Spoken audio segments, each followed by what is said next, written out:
zero tax and zero tariff. You pay zero tariff. There are no tariffs.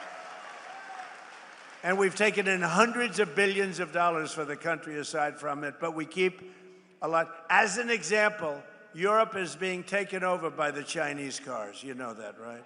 Mercedes-Benz is being absolutely decimated. BMW, good companies, decimated. Volkswagen, decimated. They don't do anything about it. We don't have, to the best of my knowledge, Mary, one Chinese car in the country. They have 100% tariff, and our automakers are doing, I think, business like you've never done before, right? Right? You're doing more business, better business, bigger business than you've ever done before. In 18 months, we've slashed our trade deficit with China by the largest amount in history. Nobody can believe it. You know, if you get it down a half a point, it's a lot. We got our trade deficit down by 71%. 71% worldwide. 1 year ago, our country was dead, and now we are the hottest country anywhere in the world. We're the hottest country. Everybody is respecting us. You know, they respect us again. They respect the United States. I think they respect us more than they've ever. We did this in a year and a half. In 4 long years of Sleepy Joe Biden and his crazy administration, they're communists. They were communists. That was the beginning. He wasn't, because he had no idea what the hell was happening. They said, Joe, let's go communist. He said, what is that exactly? They got less than $1 trillion. So think of it. In 4 years, they had investment of less than $1 trillion. 4 years, less than $1 trillion. In 1 year, my administration secured commitments of more than $19.2 trillion from all over the globe. Think of that. 1 year, 19.2. If they got in, and they were essentially, they didn't think of themselves as communists, but they were. But now you have down and out communists. I mean, these people are down and out. And remember, you go communist, nothing good happens. That's been proven for 1,000 years using different names. But right here in Michigan, General Motors is expanding operations at its Factory Zero. Do you know what Factory Zero is? What the hell does that mean, Mary? Factory Zero? You're going to have to explain. In Detroit, to produce some of America's most iconic vehicles, including the Chevy, well, I hear it's good, Silverado, right? The Silverado, really hot, right? It's going to be hotter after today. The GMC Sierra, the world-famous Hummer. I got to look at some of these. In fact, I said to Mary, how about sending me a couple? And one and only the Escalade. You know, we ordered, I think, 250 Escalades, right? We ordered 250 Escalades. That's so we look sharp in those cavalcades, you know? We look sharp in those Escalades. Our guys are very spoiled. They're very spoiled. They like the Escalade, so do I. They were great to deal with. General Motors, they're making literally 250 of them, and it was about time. In 2026, GM increased truck and SUV production by 20%, and in the past 2 years, the company's invested $9 billion in bringing factories home to the USA. They're coming back home because, frankly, when they build here, there's no tariff. It's really not complicated. A lot of people don't understand that. They say, oh, what does it mean? They have no idea. They don't have a clue. But Mary understood it. Her whole group understood it, and they're coming back home where they belong. So I just want to congratulate General Motors. That's why I'm here today. I'm very proud of General Motors. For years, you watch companies move production from America down to Mexico. Mexico. I love the way there's a very nice president of Mexico. You know that. She's very nice, and she speaks beautifully, and she calls it Mexico. So I said to a group the other day, and we will stop all business going to Mexico. And they didn't know what the hell I was talking about. It didn't come out as well, Sean. It didn't come out as well. This is a great gentleman, heads up transportation. He's also world championship tree climber, 5-time champion tree climber.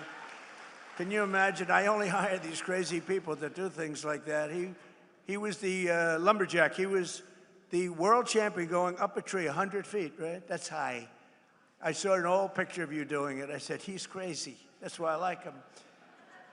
But he's a 5-time world champion. You know who that is.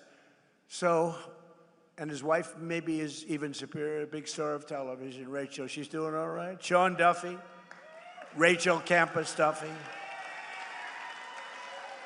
But you know, I liked him a lot. I always liked him. But when I heard he was a world champion of a tree, but any kind of world champion I'm okay with. When you're a world champion of anything, but that's pretty good. But down in Mexico, and they're coming back, and production's moving from Mexico, and companies are actually moving production from Mexico back to America. Before they left, they went the other way. Now they're all coming back. Toyota, Hyundai, and others are relocating production back to the U.S. Ford is investing $3 billion to build parts of its new pickup truck in central Michigan. All these things I told you, but only Brian. Where's Brian? My come here. Get up here, Brian, will you please? He's the only guy that believed me. But boy, did he believe me. I wanted to just hop over. Come on, don't worry about it, Secret Service. He's okay. Come on up here, Brian. See the way he can do that? Look at that. He evaded Secret. I'm sure they're thrilled. Come here, say a few words. Thank you, Mr. President. Well, we can thank this gentleman right here for all these jobs coming back, and I hear it all the time from all my connections at all the different auto plants around the Metro Detroit area. Jobs are coming back to America. You know, Kamala Harris was running against this guy when he ran for re-election. She wanted to get rid of the internal combustion engine, and crazy Sean Fain endorsed her. So we've got to change the mindset. We've got to build, if they want to sell in our market, they got to build it in our market. And that's what this guy told them. So thank you, Mr. President. It's because of you, you saved our domestic auto industry. Thank you.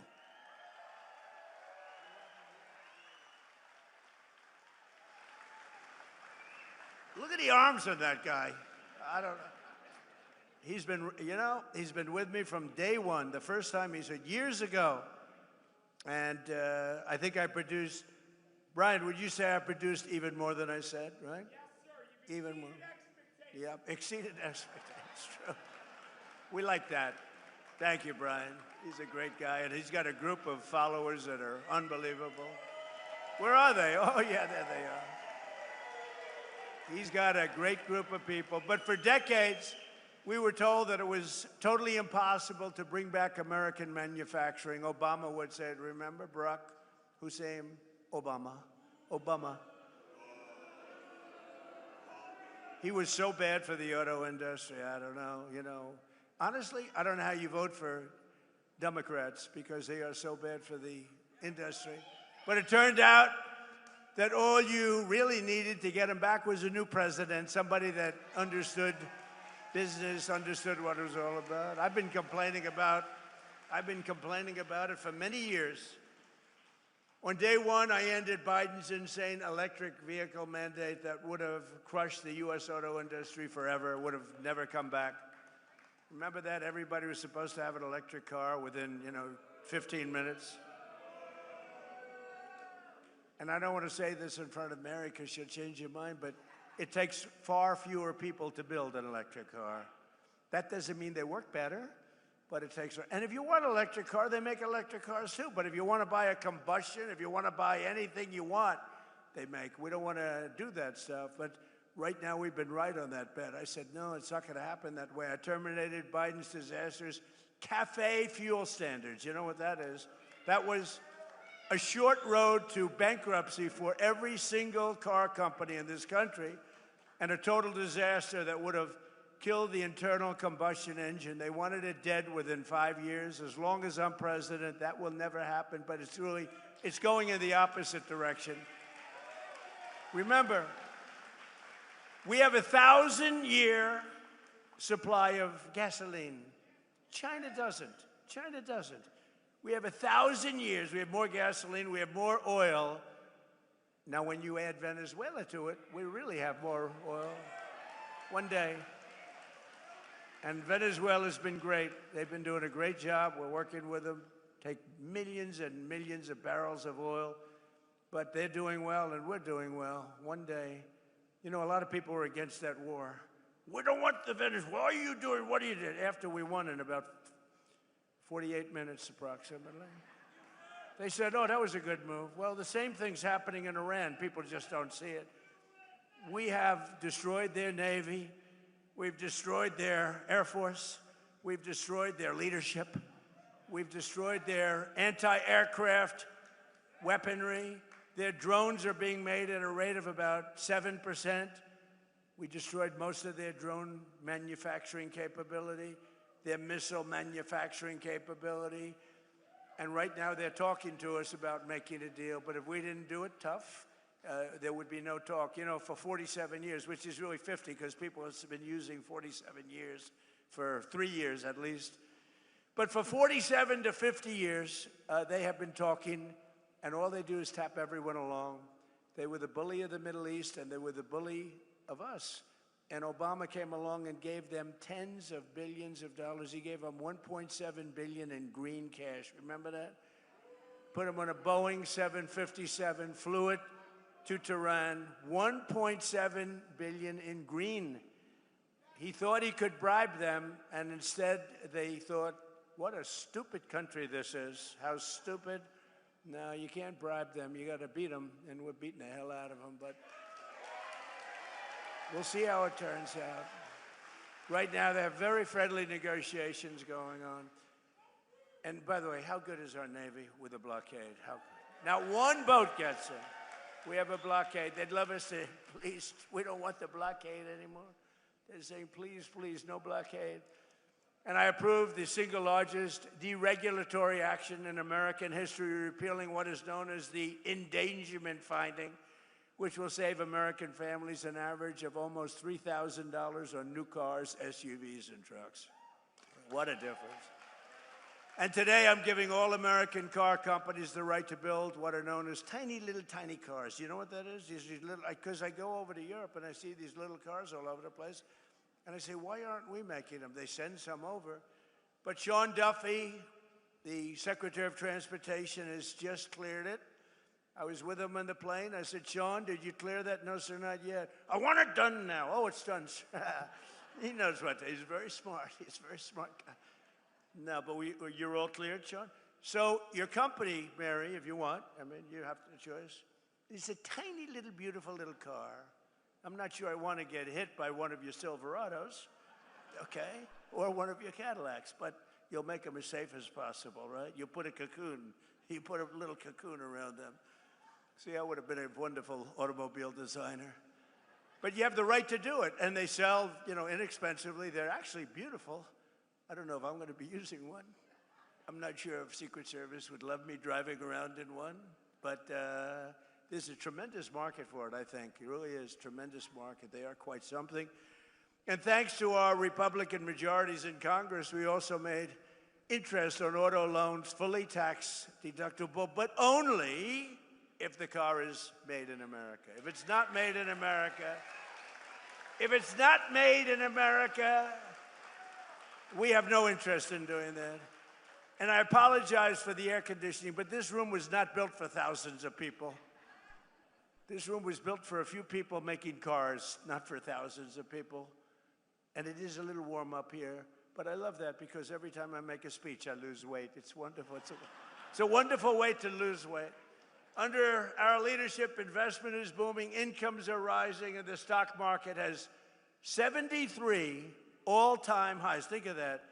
In a year and a half, we've had an all-time high. And your 401ks are up by $32,000 and more in just a year. And one statistic that I say, because, you know, the fake news, the reason they're fake news, they're terrible people in many cases, not in all cases, you have some professionals, but they refuse to say, there are more Americans working today in the United States of America than at any time in history. How about that? That's, to me, that's a stat that's hard to beat. And it was just announced that inflation is dropping at the fastest rate in more than 6 years. We're dropping it. You know, I inherited this mess. I inherited an open border where 25 million people came in. Many of these people were criminals, murderers, people from jails, people from mental institutions. I inherited that. We've got a lot of them out, and we're getting a lot of them out. We have 11,888 are murderers, many of whom, they say more than 50% of whom killed more than one person. We don't want them in this country. They allowed them to come in through the stupid open border. They came in like water, you've seen it. And right now, it was just announced, again, this is now the 15th month in a row, 0 people have come through our border illegally. 0.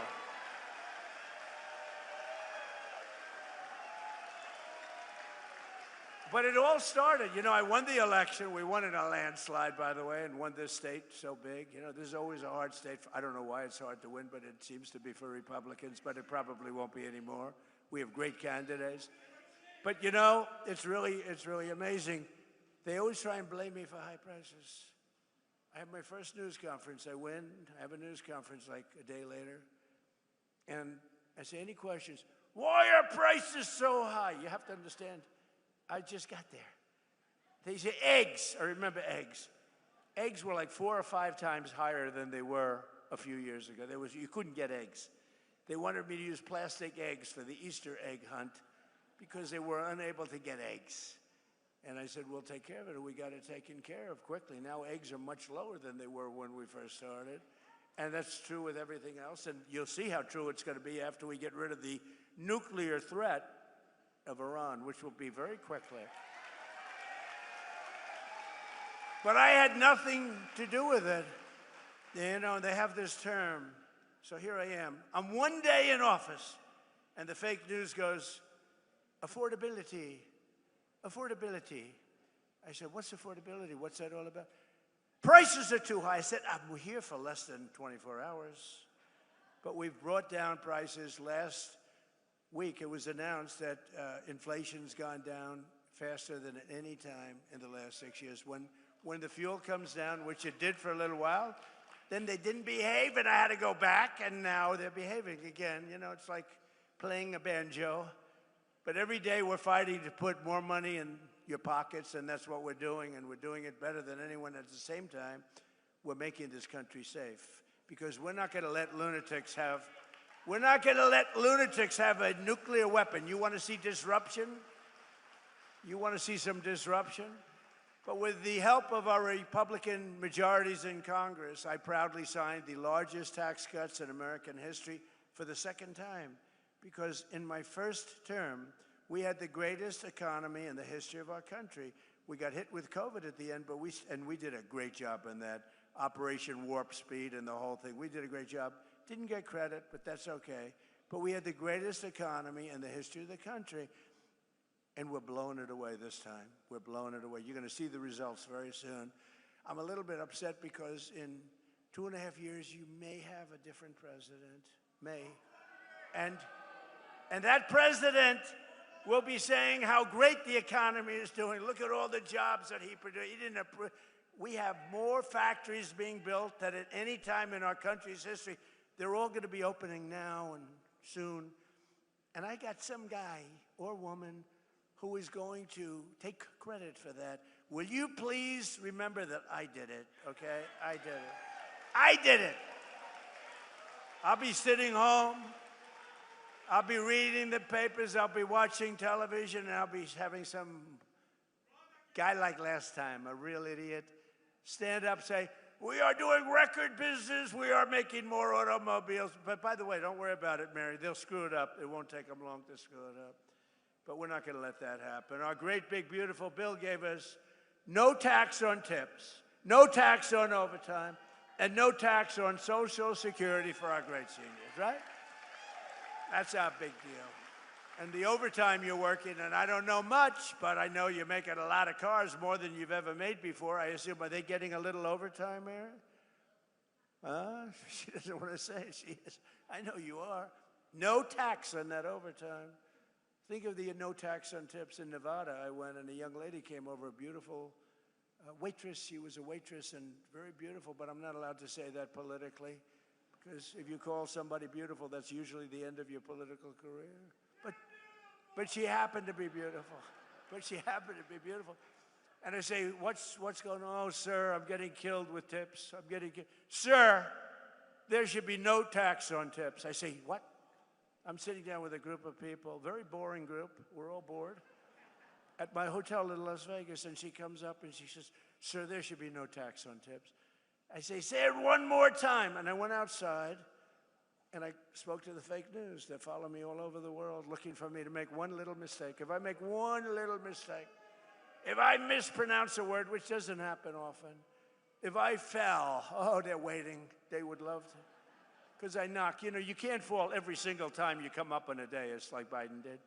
Oh, if I slipped even a little bit, it would be headlines all over the world. So I'm very careful, very judicious as I walk down the airline, way the hell up in the sky.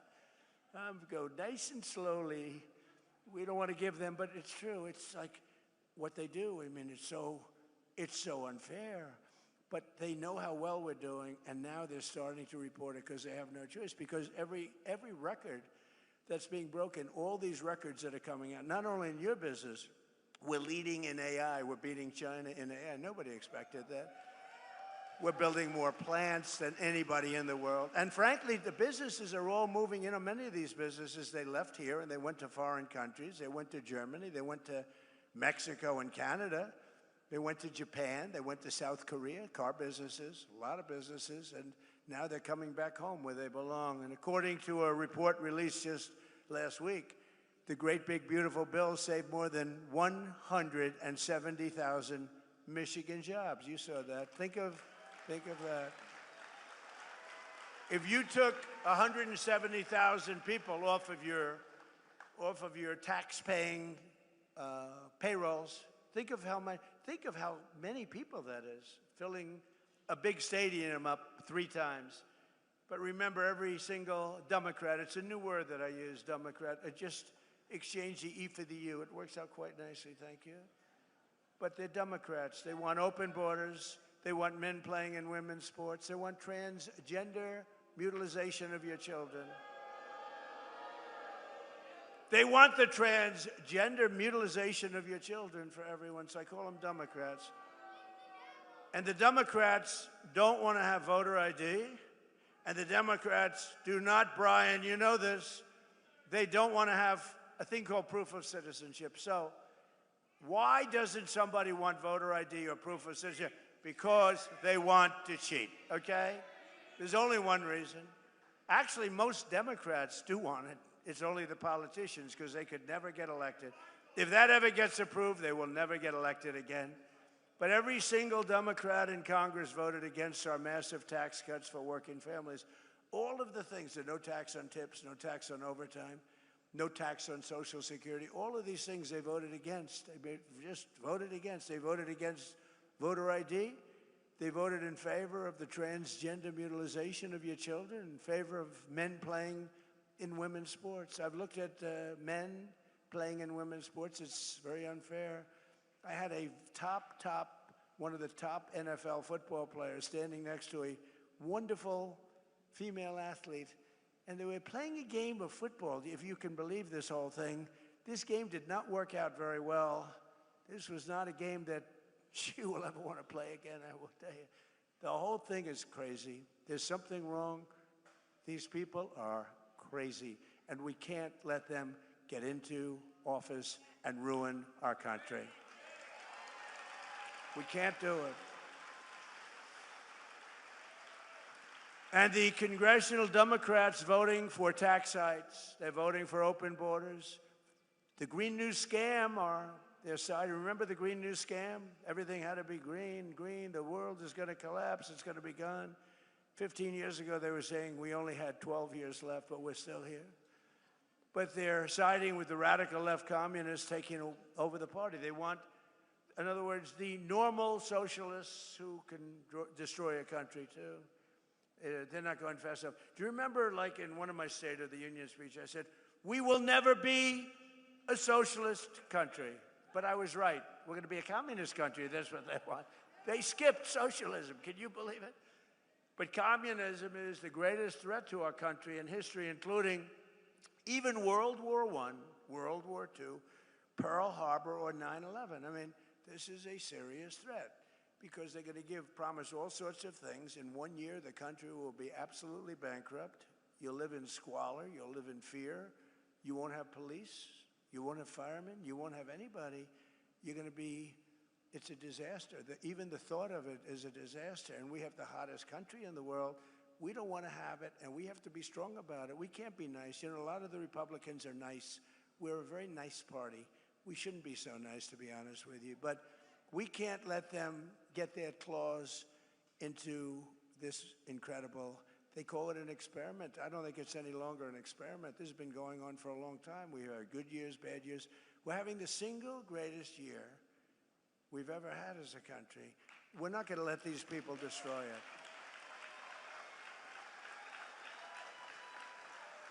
And you know the other thing, I'm just thinking now, you know, I do a lot of these speeches and I end up reading about 20%. Isn't it nice to know that you have somebody that doesn't have to read a speech? And it's even better to know that you have somebody that can read a speech if he wants to. The other guy couldn't even read a speech. But I'm just thinking about it. This is maybe going to make news because I've never said it. I'm just thinking about now, when they take something over, it's always dirty. The sidewalks are dirty. The people are, I hate to say this, not clean, okay? The curbs are loaded with you-know-what. The smell is terrible. I mean, I see it happening to cities. Blue cities, they're all blue. They're all blue. We don't have problems with the Republican-run cities, I mean, for the most part. But they're dirty. I said to somebody about a certain city, I don't want to say the name of it, but it's run by the radical left. I said, how is it doing? Because I love it. And they said, it's filthy dirty. It's so dirty, they've never seen it like that. It's so filthy dirty. And I just thought of it.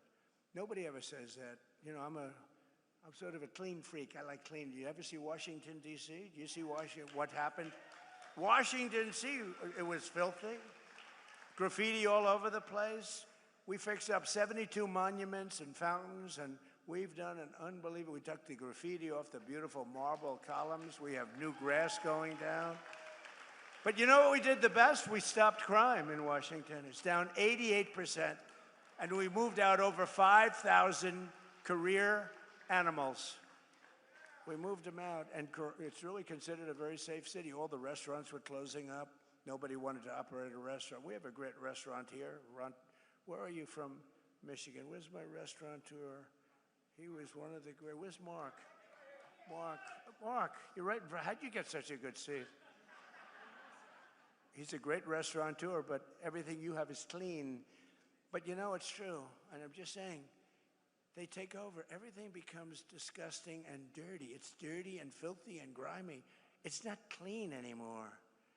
Look at Washington, D.C., what I've done in a short period of time, working with the Department of Interior, Doug Burgum, and the whole group. We have done some job. We've taken graffiti-filled statues all over the city and monuments and waterfalls and everything. The beautiful reflecting pond where we get, I mean, we did some job. Somebody comes along and starts cutting it with a knife. They're sick. It's in the hospital now, but it's going to get better very soon. It's almost ready to open.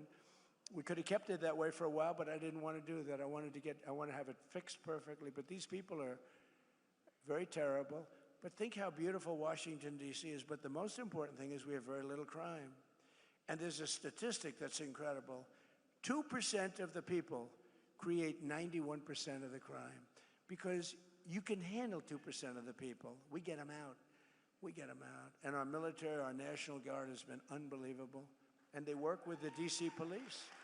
But they've been unbelievable. So I just want to thank them. But Washington, D.C. is now, again, and it's going to get only better. It's going to get all new grass. The parks are getting all new grass. I have a man who's a fantastic man, one of the biggest grass growers. I know everybody. I know grass growers, but he's actually a very rich guy. He wants to fix up the parks, all brand new grass.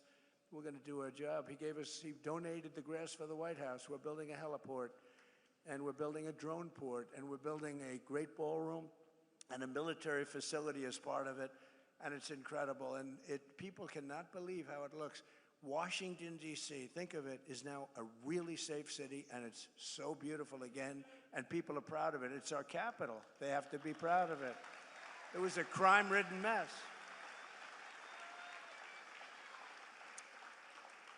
And the other thing, I got a call from the governor of Louisiana, and he said, sir, we have Mardi Gras coming up in New Orleans. Could you please help us? We are such a disaster. The crime is so bad, and they've had a lot of problems with crime. And I sent our team in there and called me back. He said, you know, crime is down almost 80%. Think of that, almost 80%. This was 8 months ago. And they had the safest Mardi Gras they've ever had. And in Memphis, Tennessee, the governor called, and the mayor called, the Democrat mayor called, that they need help. And Memphis was very, very dangerous. Companies were leaving, too much danger. It was really dangerous. You couldn't walk down the street. And now crime there is down 77%, and it's getting better all the time. And if they do that in New York, Chicago, Los Angeles, we would take care of it so quickly. But we have to get called. I want them to call us. I don't want to say, I don't want to, they're running it. I want them to call us, and we will get rid of the crime so quickly your head will spin. But we're pleased to be joined today by some of the incredible patriots fighting for Michigan workers, including representatives, a friend of mine, she's unbelievable, Lisa McLean. Stand up, Lisa. Great. She's great. She is great. And she's tough, too, I want to tell you. I'm not going to say she comes in a small body, but she comes with she comes with fire and brimstone, right, Lisa? And we love Lisa, respected by everybody. Tim Wahlberg. Tim, great. 18 years he's been doing it, and everybody respects you a lot. Thank you, Tim, very much. Appreciate it. Another congressman who's doing really, really good. He's going to have a tough race. You got to help him. Tom Barrett. He's here someplace. Where's Tom? Tom? Come on up, you three. You come up. Lisa, come on up. And John James, come up. You have to win, John James. You have to win. I also want to thank Secretary of Transportation Sean Duffy, Michigan House Speaker Matt Hall, Army National Guard Captain Mike Bouchard. Where's your father, Mike? Where's your father? Where's Mike? I just met your father. He's the best-looking police. Where's Mike? You want to come up? Come up here. Come here. Your father's so proud of you. He's standing, and he had more medals than anybody I've ever seen. He's saying, my son is doing good, sir. I said, he is doing good. Navy veteran Amir Hassan. He's a congressional candidate. But we got to get elected. He's good. Thank you, Amir. And Amir comes from a great General Motors family, a long line of General Motors, and former congressman. So here's a man who's running for the Senate. I happen to think he won last time, okay? He's a great guy, and he's respected all over Washington. He's one of the best candidates we have anywhere. He's smart, he's tough, he's fair. His name is Mike Rogers, and he will be a great senator. Mike, come on up. Come on. I'll let a couple of them say a couple of words. I'll be right back. Is that okay? Come on up here, Mike. Say a couple of words. Well, thank you, Mr. President. Thanks for gracing your presence here at the General Motors facility and bringing jobs back. Yeah, you bet. Imagine if, Mr. President, you have a senator that cares about much about manufacturing, especially in Michigan, than you do. That's a change we absolutely need. And when I get back there, Mr. President, I promise you this. I will work with you to protect our families, protect our freedoms, protect our factories, protect our finances. And when I get back there, Mr. President, if you haven't gotten it done, we're going to pass the SAVE Act. Save America. God bless you.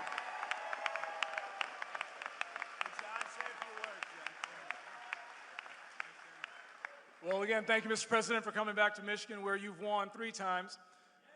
We very much appreciate your leadership. And as governor of the state of Michigan, we're going to be matching those Trump accounts. We're going to be taking care of our children. We're going to be matching those. You know, we have a president who keeps his promises. We have a president who looked at a situation and he said, you're going to have very fast planes in Macomb County. You know what he did? In the very first 100 days, the President of the United States, President Donald J. Trump, delivered F-15EX to Selfridge Air National Guard Base. The president has always been looking out for Michigan jobs. The status quo doesn't work for Michigan. The President Trump is pushing back. And as a result, President Trump signed my bill to protect our automotive industry against the harmful California EV mandates, and as a result, our jobs are coming back to Michigan. But most importantly, the president, because he's the best deal maker the planet has ever known, President Donald Trump has got $19 trillion of investment back in the United States of America, but because of the failed policies of Gretchen Whitmer, a lot of that investment is not coming back here. We're working with you, Mr. President. We're going to make sure that we have an environment where we can bring that investment back to the state of Michigan to create jobs right here for the best auto workers in the world. Thank you so much for your leadership, Mr. President. God bless you. We have your back.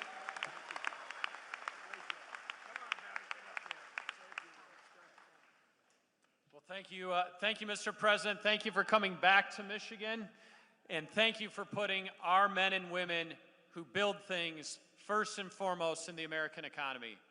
Thank you for being here today with the men and women that I have the privilege of representing in Congress to tell them and show them just how important Michigan is on the map.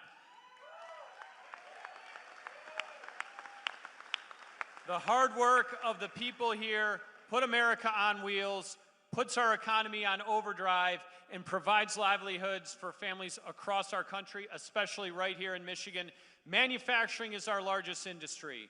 Our president understands that. He's stepping up every single day to make sure that we bring more manufacturing jobs back to America, back here to Michigan, and I'm proud to stand with you today, sir, in recognition of that, and thank you so much for coming to Michigan again today.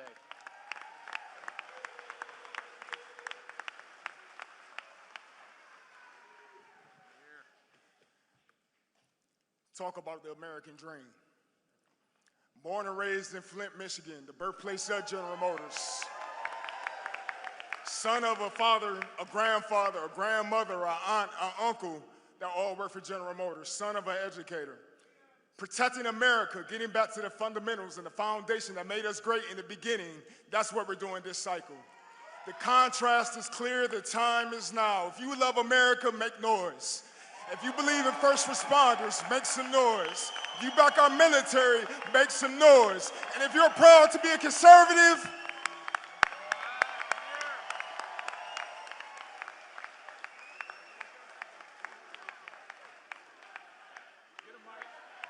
USA, let's go, baby.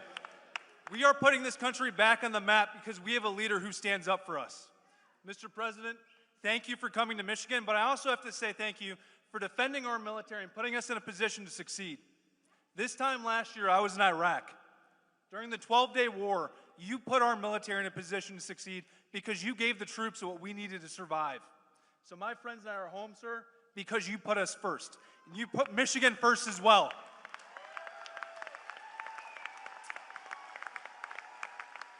It took 47 years to stand up and say lunatics can't have nuclear weapons.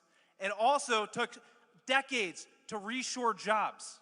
Reshoring jobs wasn't a thing that we talked about before President Trump came back. Now jobs are coming back to Michigan because we have leaders to stand up for us. We need to win this election in November so we can keep growing. Thank you, Mr. President. Let's go, Michigan.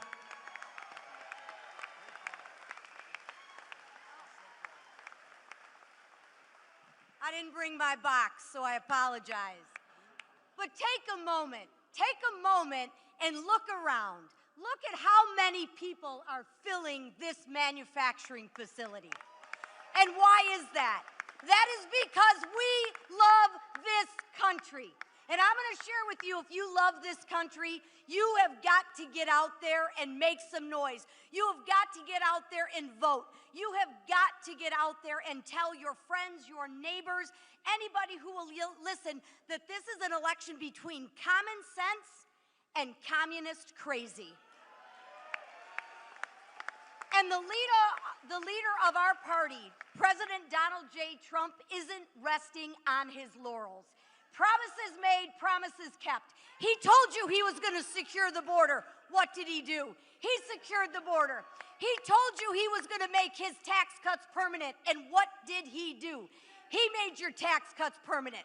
The last thing we need to do is make sure we pass that Save America Act. And we will do that because we will secure our elections to make sure that this country continues to live in a democracy, to continue to be a republic, because there is nobody that loves this country greater than the man standing behind me, and that's our president, Donald J. Trump.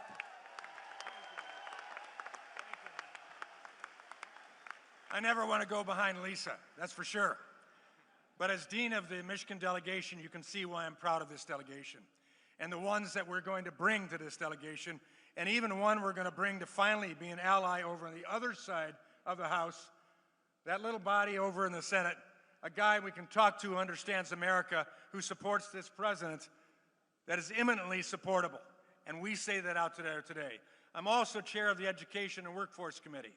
We have a president who understands workforce. That's why he's here with all of us. He understands education. That is not indoctrination for communist crazy. And that's what we're seeing today. So let me say this to you as chair of the Education Workforce Committee. We're here today trying to educate you, to educate others, to get out and work, to get this team in place so the final 2 years of this president, maybe final 2 years of this president, will be so memorable that we won't need to worry about the future. Let's get out and work as a workforce for freedom.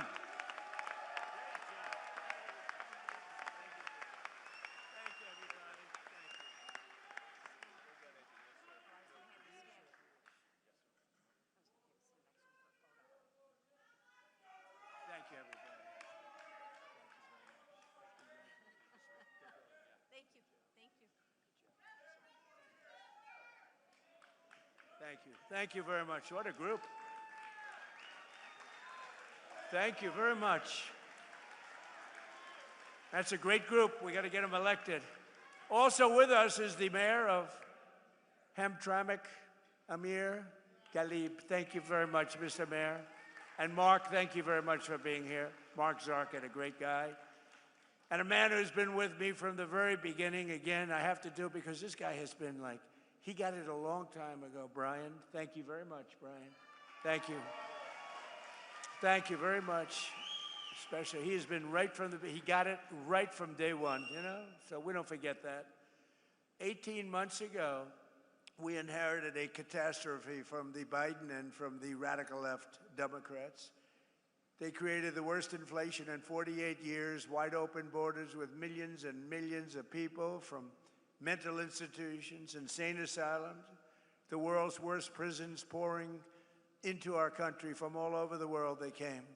They came from South America, they came from the Congo, they came from places from all over the world. We had transgender for everybody, men playing in women's sports, crime ravaging our cities, and the whole world was laughing at us as a stupid nation. They called us a stupid nation. But they're not laughing anymore. America is respected again, I think like we've never been respected before. You saw I went to the G20, I went to the G7, I went wherever we go, they're looking at us as the real leader again. For a long time that hadn't taken place. Under our leadership, we're making the largest ever investment in the United States Armed Forces. And right here in Michigan, I got 21 new F-15EX Eagle IIs for Selfridge Air National Guard Base, ensuring that Michigan stays at the cutting edge of North American air power. Selfridge was very, very important. It's a big deal. It was closed. It was over. It was going to be closed. Now it's open. We have the strongest military anywhere in the world by far. We have the greatest people. We have the best equipment in the world. I built it during my first term, and I'm using it now. We had no choice. Again, we can't let what was happening in Venezuela go on, and I was very decisive, but we can't let what was and is going on. They killed 52,000 protesters. Think of it in a 4-month period. 52,000 in Iran. But we've already paid for the Venezuela operation, as I said, and likewise we're winning big time with the Islamic Republic of Iran, and we're ensuring that they never have a nuclear weapon. When somebody comes up and says, why are we doing this? Just say, because we cannot let them have a nuclear weapon. It's very simple. That's all you have to say. There's nothing else you have to say. If you understood the power of the nuclear weapons, you'd understand exactly what I was saying. When I took office, we inherited the worst border in U.S. history, but we quickly turned it into the most secure border in the history of our country by far. And in the past 14 months, a number that's not even believable, but it is what it is. It's published every month. A historic record of 0 illegal aliens have been admitted into the United States. 0. And now, as you've been reading, crime is plummeting nationwide. Last year, we achieved the largest drop in the murder rate ever recorded to the lowest level in 125 years, 1900. That's before my father. Bring up my father. That's before my father was born. 125 years, lowest murder rate. And that's despite the fact that we have people in this country that shouldn't be here. That's despite that. But a lot of them are being brought out